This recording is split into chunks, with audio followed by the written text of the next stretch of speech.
Hi, everybody. Welcome back to Progress Over Perfection. I'm your host, Jack, and in this episode, I'm joined by Nick Schutt. Nick is a serial entrepreneur with a strong track record in government contracting, events, operational technology, and technology innovation. Among other roles, he's the founder and president of Artemis Human Capital Management and host of the Robots and Red Tape podcast, where he spent over 2 years having real conversations about AI with some of the smartest people in the space. Nick is one of those guys who just doesn't talk about AI. He uses it every day, learns from it, and pushes back on the hype. So I wanted to bring him on to share what he's actually learned from his guests and what he really knows about using the AI tools. We get into why most organizations aren't really ready for AI, and it's not the reason you think. We talk about the biggest mistakes leaders make when rolling out AI tools, why prompting matters more than the tool you're using, and why you should never blindly trust the output. Nick also shares some real-world examples of where AI is delivering, from cutting military planning cycles from 2 weeks to 5 minutes, and also reducing 80 hours of monthly compliance work down to an hour and a half. And if you're wondering where Nick says to start in your journey in implementing AI, his answer might surprise you. Let's get into it. Hi there, Nick. Just want to welcome you to Progress Over Perfection. Hey, Jack. Thanks so much for having me, man. I really appreciate it. Appreciate you considering me as one of your guests, man. Absolutely. So, Nick's had his Robots and Red Tape podcast for 2 years, and I aspire to have the following that you have someday. Hey, man, I really appreciate that, and it's very exciting to see, somebody like, see you just on the beginning of your journey. That's super fun. Well, I thought it'd be good for you to share just a little bit of, why you created Robots and Red Tape and the type of, what it's focused on and the type of guests you have. Just give us a little bit of background. Yeah, man. So I started it, like you mentioned, Jack, a little over 2 years ago, and it's a side project for me. I wrote a couple of companies, a nonprofit, and I have Robots and Red Tape because, I really believe and I'm sure everybody else would agree, we're at the early stages of AI fundamentally changing how we interact with the world. Kind of like the internet and social media has done over the last 30 years.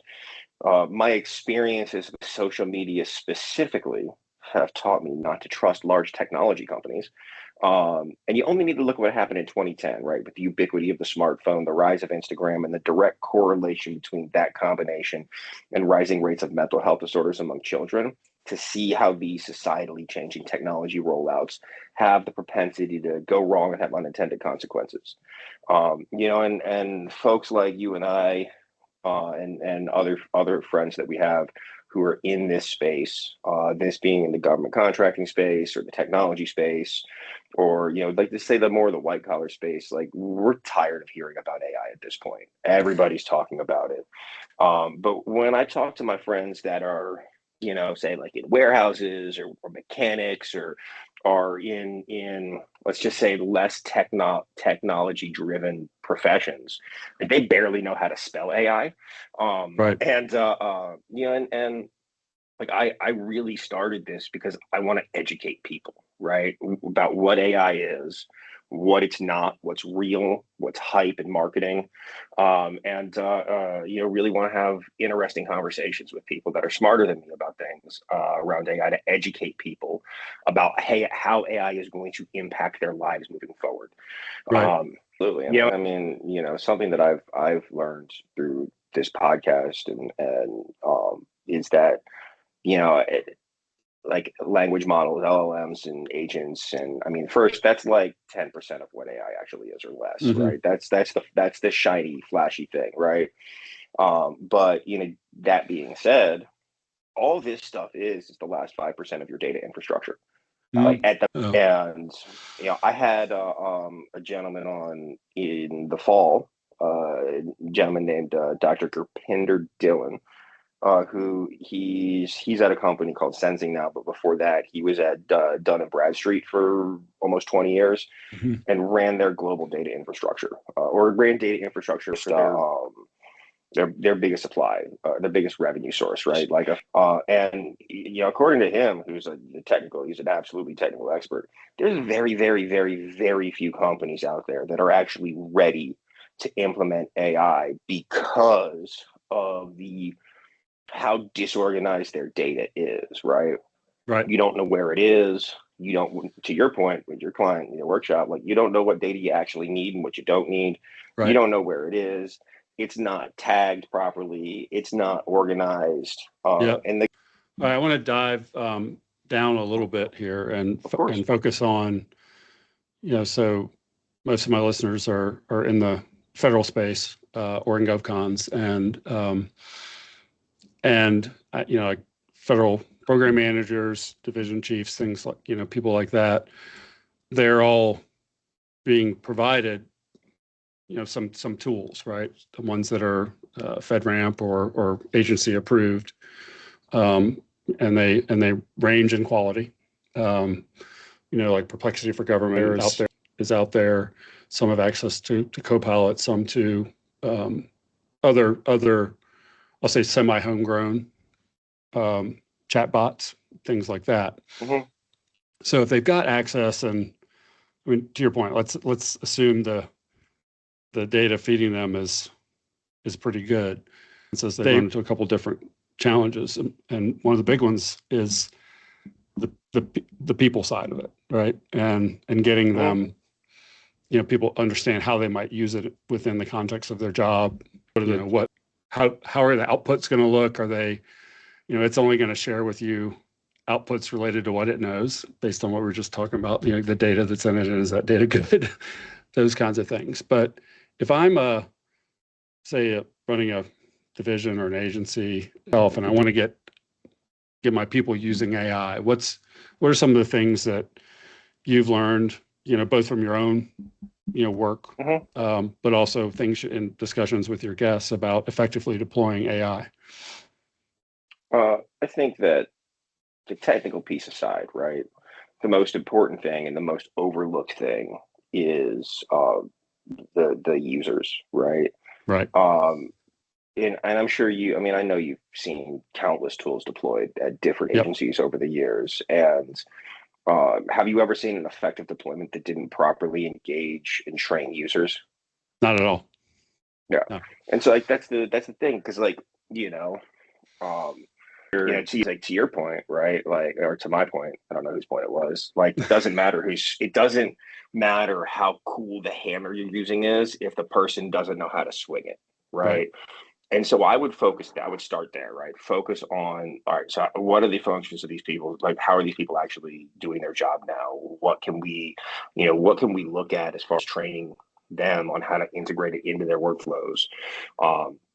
But also, most importantly, I think is, proper training on prompting is huge.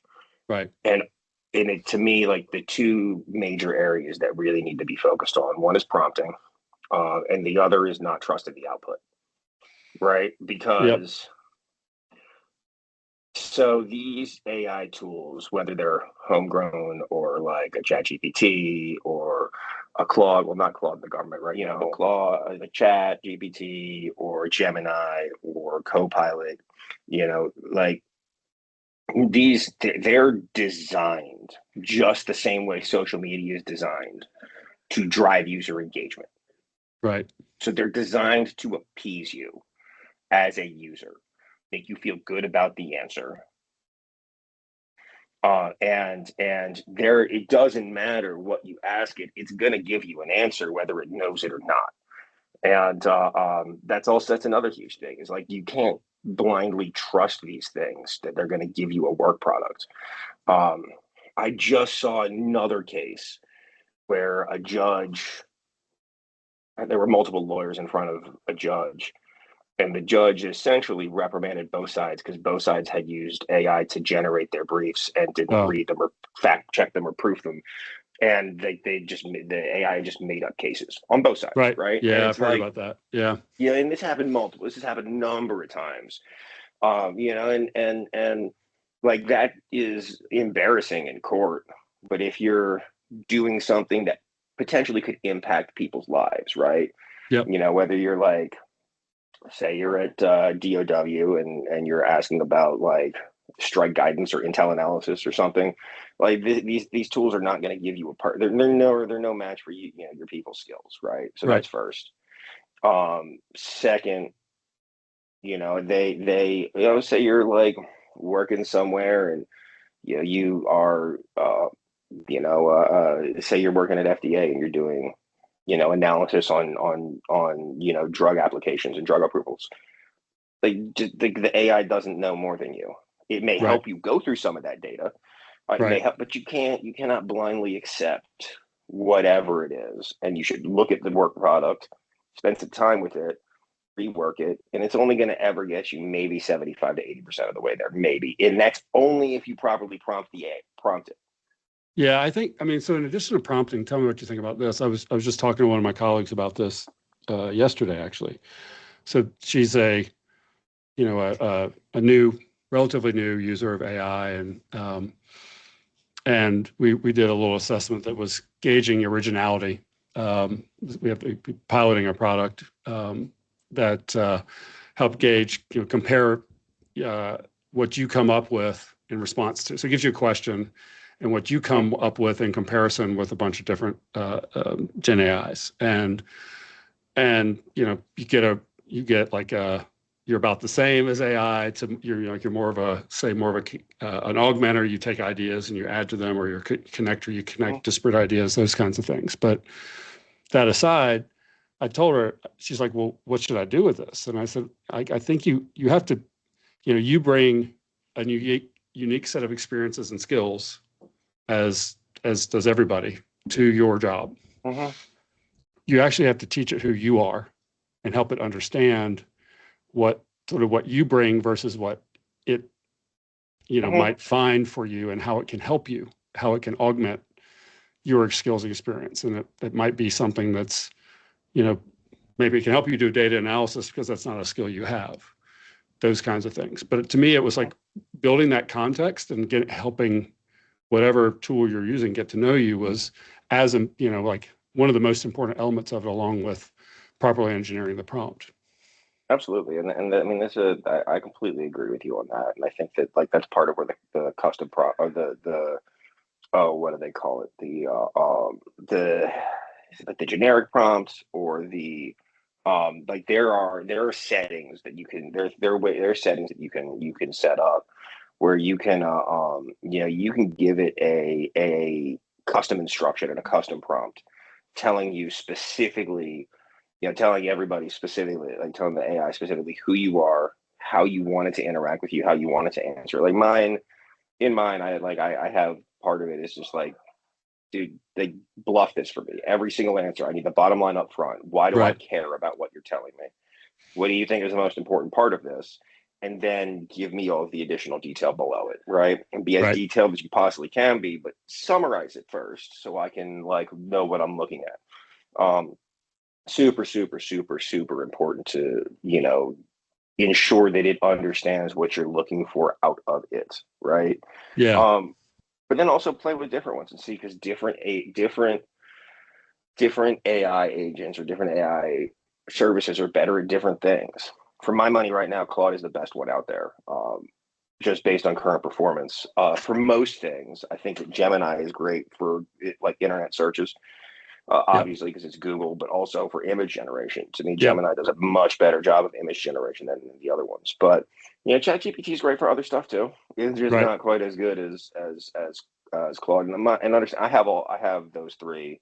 I pay for and use. And I have Perplexity, and I know that's one of the ones that like our team at the FAA has access to Perplexity in government, and they're using that, and Gemini are the two primary ones that they have access to on their government furnished laptops, and I think like the instructions like you were describing are key around teaching it to like if tell me your source, things like that, right? Be skeptical. I mean, actually, your initial point, I hadn't thought about the comparison to social media, like it's designed to appease you, right? So Mm-hmm. so many of us, we go through it and it's like, oh, like it thought I was really smart when I asked it this question, and then like great point, Jack, things like that. And it's actually one of the instructions I built into it was to stop appeasing me.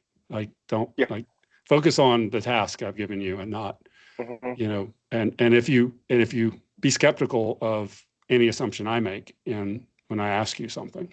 Don't automatically assume that if I've made a leap in my prompt or what I'm asking you to do that is correct. So it's kind of a question everything. Absolutely. And I always look in prompting, right? I never ask for the thing I want in the first prompt. I never start with, hey, give me this thing. I ask for, hey, do you know about this, right? Tell me what you know about this thing. Okay, awesome. And then I logically reason my way down to filtering out information to get to, so it has the context and in that string to understand what I'm looking for. But have you seen us like some pretty good training or stuff that the government's put out or is available online? I mean, I personally, I just learned by doing stuff. Not everybody is that way. Right. And I'm well aware of that. I just learned by doing stuff. Yeah, so, I would say that like probably a good place to start is, if you can, LinkedIn has LinkedIn Learning, right? Yep. Which is, that's what we have. which is pretty cool. Right. But then what I would also say is, something that people don't ever think about, and this is more for personal use than for corporate use. Like, depending on where you live, like your local library is going to have a whole lot of online courses and online training and free. Oh, that's a good point. Free access to free stuff, like free trainings. And then to your point, I mean, one of the things that we've done and our clients are doing the same thing is you really just have to lean into it and start trying to use it and understand for what you put in, what you get out, and then focus on those, like you said, developing your instructions based on what you're seeing for the tool, and then figuring out like how do you again augment what you bring to the table and use it in a way that it's not trying to, because if it tries to replace you, it can't, right? Everyone's got their unique skills and experiences, but it's so how can you direct it in a way, provide it that, I guess, give it an understanding and say like, okay, this is kind of my space, this is where I live, help surround me with functionality that makes me better 100%. at what I do. Absolutely. And so one of my favorite points that I've heard recently on my podcast is a gentleman was saying that people overestimate how intelligent these tools are by far. Like, it is at the most fundamental level, pattern matching and pattern recognition is what it's doing, and at scale. And it's like, it's very impressive. Right? I'm not saying it's not impressive. What I am saying, and like what he said was, it's like you have somebody that's read every single book in the library, but's never actually had a conversation. Right. That's that movie, and you may be too young to remember it. Good Will Hunting. He says that to him. You can read any book you want, and you can quote. And the guy had photographic memory and can quote all these books. And he's like, until you have a relationship and try to actually use them in real life, you have no idea what it means. Correct. That's a good point. Yeah. And that's how these tools are. Like, these tools do not have any context. They don't actually have conversations. They don't actually use words. They're operating in tokens, right? And a token is a piece of a word. And all these tools are, at the most fundamental level, is it's a whole bunch of training data, and it's just trying to predict the next token. That's it, right? It doesn't actually, like, you ever asked it to do math, it doesn't actually know what math is. The only reason it knows that 2 + 2 = 4 is because it's seen it millions and millions and millions and millions of times. Right. That's it, right? It doesn't know what 2 + 2 equals. if you gave it a whole bunch of training data saying that 2 + 2 = 5, it would think that, because it's not Right. actually thinking, it's just predicting. Mm. And it also doesn't speak in numbers. It's a language model. Right. Speaking in tokens, to 2 + 2, those are words. Those aren't numbers. Yeah. So I'm asking. I know with the number of episodes that you've recorded, you've got a lot to draw on. So actually, I want to kind of step back and say, like, you made a good point a few minutes ago about a technology implementation as a technology implementation as a technology implementation, whether it's AI or a new accounting system or a new whatever HRIS. It's you're asking people. You're needing to engage the ultimate users of this system to develop the requirements and build a tool that's going to help them. And you have to, at the beginning, you have to sell them on the fact that it's going to provide them value. So we've taken like a little bit of a cynical view on AI. We've talked about so far.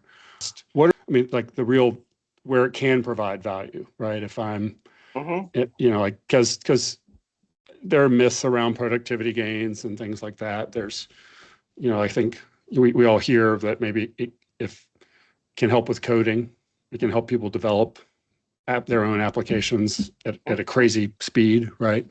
Those kind of things. But any verifiable things you've heard in talking with your guests of, like, if you do this, it will help you, and specifically how it might help you.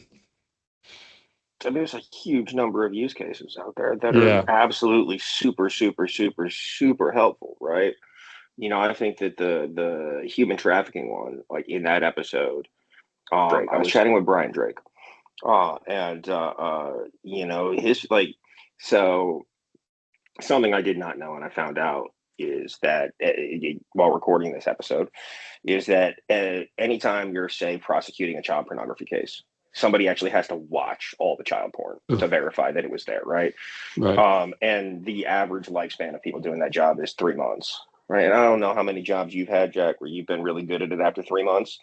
But something like that, where you can utilize AI to go through huge amounts of that and decrease the amount of time that people actually have to spend looking at that, to increase the analyst's productive lifetime, right? Yeah. It's a huge deal. I mean, that's a huge deal, right? It's also, that's absolutely great. So another gentleman I've had on a couple of times, from Smack Technologies, his name is Clint Alanis. Clint's a fascinating guy. Former, retired Marine, was an officer, did all the military planning cycles. Military planning cycles are 2 weeks now, right? Yep. And him and his organization have taken utilizing AI, and this is both at the strategic and tactical levels, have taken the military planning cycles from 2 weeks to 5 minutes. Yeah. Right. So you think about how, if there's 2 weeks, if it's a 2-week cycle to plan a military operation, with the speed of combat in today's day and age and how fast things move, everything's going to be OBE by the time you're done. It'll be overcome by events by the time you're done, right? Yeah, you're able to utilize technology to do these things in real time, right? And again, like those are all fantastic uses of this technology, right? Yeah. I mean, again, these are just a couple off the top of my head. Yeah. So if I were to genericize this, it sounds like,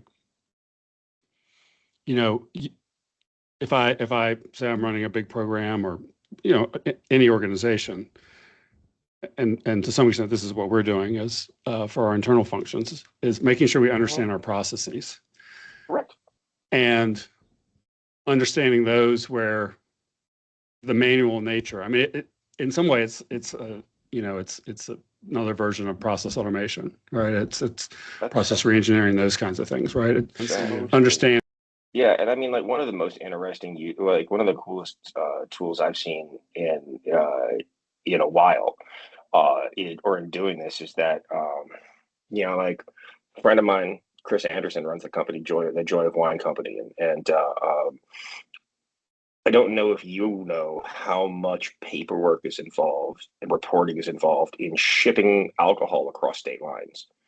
I don't. Yeah. So you think about, you have to pay state tax every time you buy something, and it's incumbent on the seller to report to the states. And in some places, like if you're in a city, like the locality level, like the local government level, of everything that they've purchased or everything that they've sold, so that they can, you know, pay the right amount of taxes to the right people. That's an incredibly manual process. Right. And this dude has a tool that takes it from, you know, this is taking wineries 40 to 80 hours a month of just reporting to like an hour and a half. Wow. That's a real time savings, right? Yep. That Right. is that is something that is just manual, right? And you just Right. take all your sales reports, drop them into his tool, and it'll spit out properly formatted reports for every single locality you sent to. And then you just take all those and you send them off. And he's currently working on building APIs into all these different state systems, right?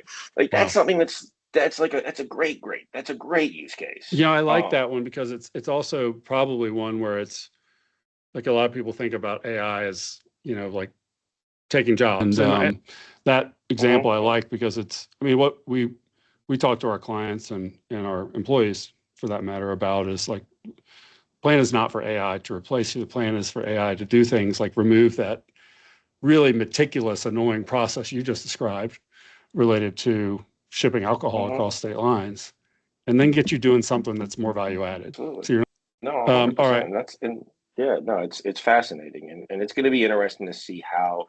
Yeah, and like the last thing I'll say on this is that right now, when you compare where we are with the AI rollout and the AI processes to the internet and the dot-com boom and internet rollout, like we're in the mid to late, like we're getting towards like the mid to late 90s now, right? Right. Like, we're still getting CDs in the mail asking from AOL with internet time on them, is where we are with AI, right? Mm. It's still dial up, like we're early. This is early, and so this is going to be like, and the AI that you use today is the worst it's going to be for the rest of your life. Right. Right. And it's one of those things I talked with my last guest, John Roster, about. It's like people talk about exponential growth, and they usually when they say it, it's an exaggeration. But the way AI is advancing is truly exponential. It's crazy how quickly it changed, and the new models that are coming out, and especially starting in February with OpenAI and Anthropic came out with their new models. It just made leaps forward, right? And now they're using AI to build the new iteration of the models, right? So it's those kinds of things. But all right, I want to wrap up here, and I warned you I was going to ask you this question. So let's see what you come up with. If I'm, say, a federal program manager or organizational leader, and I'm trying to effectively deploy AI in my organization, what's the one thing I can do starting Monday morning to make things better? So I would say start with your people, right? I think that it again, it doesn't, like I mentioned, it does not matter what kind of technology rollout or process implementation you're looking at. It's all people based. It's all people driven. Start with your people, and start with understanding that this is a tool that you should use to try to make your people's lives better and make your organization more efficient. So start with your people and I would try to sit with them, understand what they're doing if you don't understand what they're doing already, and then look for ways that you could potentially improve the processes. So, I think that too often in the technology debates, and like, people get lost, and Right. it does, because it doesn't matter what you're doing or what you're using. All the, like, email, every text, all of this stuff are tools to improve our lives, Right. work lives, personal lives, whatever. um Start with your people, man.